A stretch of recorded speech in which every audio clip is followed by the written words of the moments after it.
Miss হবে না আপনার পছন্দের টিভি শো। দেখুন জি5 অ্যাপে একদম ফ্রি। থাক থাক থাক থাক থাক।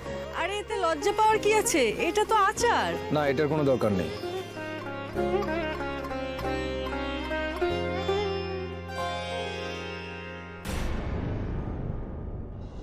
আমার কিন্তু এখনো একটা ব্যাপার নিয়ে চিন্তা হচ্ছে, জানো, মেঘ আর নীল যখন দুজনে দুজনকে দেখবে তখন কিভাবে নেবে ব্যাপারটা। মেঘ মানবে তো? আমার তো মনে হয় ওরা নিজেদের দেখার পর যা হবে তাতে তোমাকে আমাকে আরোর প্রয়োজন হবে না। যাও গিয়ে তুমি পুজোয় বসো। মাঝে মাঝে বেশ মজাও হচ্ছে, জানো তো। ভর্তাজি মশাই জিজ্ঞেস করছেন ছাদনাতলা বিয়ের জায়গা থেকে এত দূরে কেন, দেখাই যাচ্ছে না তো। তো বলতে পারছি না যে যাতে না দেখা যায় সেই সেরকম ব্যবস্থাই করা হয়েছে।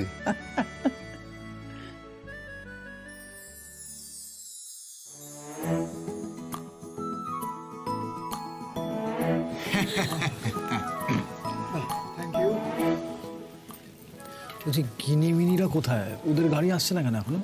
গিরিমিনি হ্যাঁ, আর বলিস না, ফোন করেছিল তো, গাড়ি খারাপ হয়ে গেছে। তো যখন বরণ চলছিল, বড় গাড়িটা খারাপ হয়ে গেছে। আশ্চর্য ব্যাপার তো।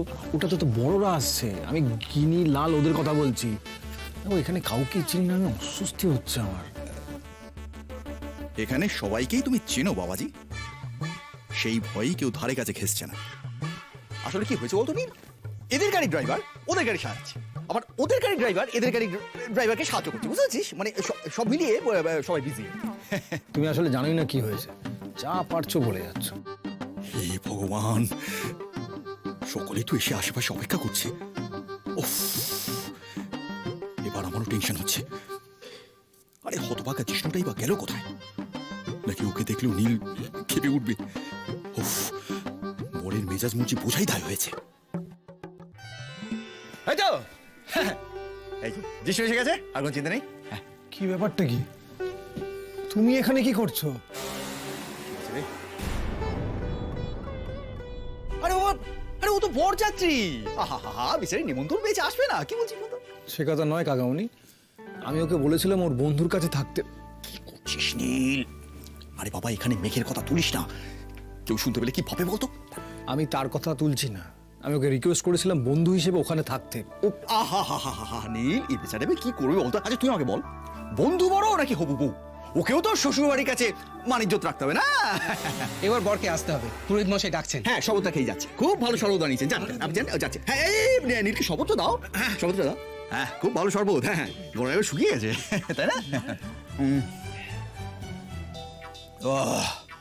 হ্যাঁ, শুধু গলা, আমার তো প্রাণটাই শুকিয়ে কাঠ হয়েছে। বিয়ের আসরে নীল মেঘ মুখোমুখি, উফ।